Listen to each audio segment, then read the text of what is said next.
Hi, I'm Mathew Blades, host of Learn from People Who Lived It. And when I left radio, I knew I wanted to do things differently. And one of the things that I heard consistently over my almost 3 decades behind the mic was how much people hate commercials. I get it. Let's do things a little bit differently. Can I just tell you quickly about a few people that are supporting our movement, and then we'll get right to Learn from People Who Lived It. Since the very beginning, we have been supported by the woman-owned Advanced Systems Integration. ASI is an audiovisual integrator. They've got offices in Minnesota and Scottsdale. Now, if you're the IT director or you're on the IT staff and you need to build out anything from a collaboration system to sound masking to a classroom to a boardroom to council chambers to a courtroom, that's what they do. And they pay really special attention to that last 5%, which is the most annoying. Let's be honest with each other. And they do such a great job. So you can visit them online at asi-av.com to see their gallery of work.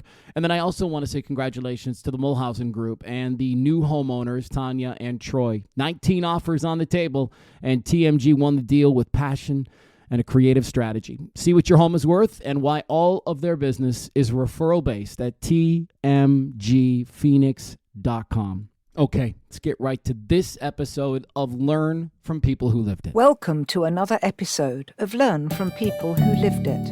When we get off that hamster wheel ourselves and we recognize and validate our children for who they are, we send them the message that they are good enough, that they're worthy of our love, and that they don't have to do anything. And when a child is given that amount of worthiness and that amount of unconditional love, they blossom. Well, hi, it's Mathew Blades, and welcome to Fathers Like Me. That's Troy. You remember Troy? He was one of the most influential people in my healing journey. Him and I have a common bond. We like talking about being dads, and more specifically, helping other dads become the best version of themselves so that they can stop playing hurt. That's a concept that I've been stuck on for the last couple of days, playing hurt. How many of us are playing hurt? I sure was. And when we're playing hurt, do the people around us feel it? Especially our kids.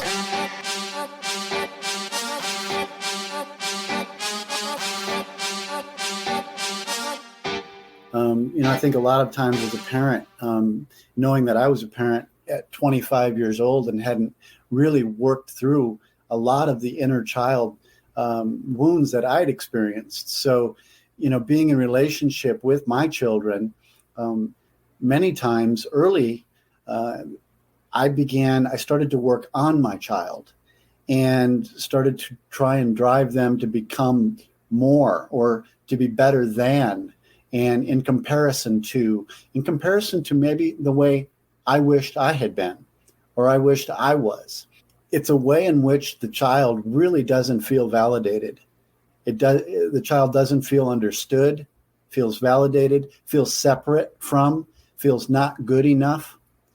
It can damage if it takes place over a long period of time repeatedly. If light isn't shed on it, if as a parent we're not doing our work to understand where we have been wounded as a child, then we can unconsciously pass that wound on to our children and to our children's children. You hear this word, this buzzword now, generational trauma. Right. This is what we're referring to. And I asked you before we got started, I said, okay, what are some symptoms of parenting with a broken inner child?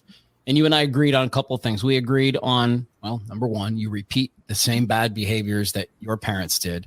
And number two, you come down on your own kids too hard. What does that mean? Maybe they've struck out at the plate during a big time in a game, or maybe they gave away the puck. Whatever it is, when our children maybe don't perform the way we had hoped they would or we wished they would, because we all want our children to succeed. But when that child leaves the ice or leaves that field and comes off, and how a lot of times within us as a parent, it can trigger within us something where we want them to experience the success, but we demand more from them, which sends them a message. A lot of times it sends them a message that, especially if we're working on them rather than with them through play to get better. But if we're working on them, it can become a hierarchical deal where it can become very oppressive, and it can really damage self-esteem, self-worth, And that can relay over into all parts of our lives and their lives. I want to say this is especially true because I see it as a youth hockey coach. This is especially true for parents whose children play the same sport they were pretty good at as a kid. Yeah. You almost doubled down on some of these things that Troy is talking about. Go ahead. Yeah, no, absolutely. And so what we were thinking about when we were talking about parenting from that inner wounded child is when they leave that field and we come down on them, they've already punished themselves by striking out or what have you, whatever it is, failing or missing during the game. So they already feel that within themselves. If they really love it, they feel that. So coming out of that game and having that parent put additional or added pressure on them to perform sends them a message that in order to earn my love, my respect, and my validation, my acceptance of you, you have to perform better and you have to work harder and harder and harder in order to attain or reach my acceptance or my love. And I think that's not the message that we want to be sending our children. Also, Matthew, I think it's important for us as parents, when we do recognize that we're engaging in this type of behavior with our child or working on them, I think it's important that when we do recognize that we acknowledge that, not only to ourselves and work within ourselves to make the changes and to find out where that is really coming from within ourselves, because it's a symptom of what's going on within ourselves. So not only do we as parents work on ourselves, but then I think it's also very important for us to present our child with our behavior. And the practice of Ho'oponopono is something that I'm a firm believer in. And when I have done this with my child, recognizing that my behavior is something that is really coming from that wounded place within me, what I say to them, and that prayer is just very simply, I'm sorry. Please forgive me. That was my stuff, not yours. And when we ask for forgiveness, our children are quickly, especially when we come from that place of vulnerability with them, they're so willing to forgive us. All of this is fine and dandy, and you and I can sit up here and use big words all day long, but how do I put this into my life? Well, I think we need to recognize when we're doing it. Number one. I can talk about what I see with other people, but I also think that it's relative. It's important for me to be able to recognize that within myself. Sure. As a practitioner, I think, and as someone that does this work, having done this work myself, for myself, with my children is critical, as you've done. I feel uneasy. I feel sick. I feel like it's not coming from a place of love. I feel like it's coming from a place of judgment. I want my child to be loved by other people, and I have to make him that way or her that way. Let's put this into perspective. Let's get real. This is a game that is played. This is music. This is play. This is school. It's play. We work, we learn about ourselves. So putting it into perspective, I think is important. Yeah, you seem to just want to, you kind of want to take the weight off of it all, right? And that's a lot of what we worked on when I was up there, is just removing the attachment to the whole product, if you will. It's like, hey, you know what? Really? I mean, in the big scheme of things, is it that big of a deal? There's this disconnect. As a parent, we feel disconnected from our child, and that child feels that disconnection as well. So what's going through my head is parents who maybe push through that feeling, though, Troy, in the spirit of parenting, in the spirit of, I need to teach lessons, I need to show them the way, in the spirit of structure. What then? Yeah, there's absolutely this need for structure and boundaries in a child's lives. I'm not saying that we don't provide boundaries and that there isn't an enforcement of those boundaries and consequences to their actions. But I'm saying internally, we need to take a look within ourselves of whether or not the message that we're sending them is one in which we're not validating their feelings. And by the way, those feelings, they're not supposed to or ought to or should feel any other way than the way they're feeling. Yeah. And that's validation. And that's what is worked with. And when our children are feeling miserable, in addition, because it's being compounded on them by the parent, I think we as parents need to recognize that. We push our children a lot of times to achieve something maybe that we weren't able to. Is this really about them, or is this really about us? And let's get real. Let's look in the mirror and let's ask that tough question. Okay, so let's put can I pause? Let's put this into a real practical application right now, right? The next time something like this happens and you feel what Troy explained, because I think what you explained for yourself, Troy, is what all of us feel. It's what I feel when I'm what I'll call parenting from fear, right? Because basically, if y'all missed our last little talk, man, we talked about it. There is two places to go from, and there it is right there. Boom, love and fear.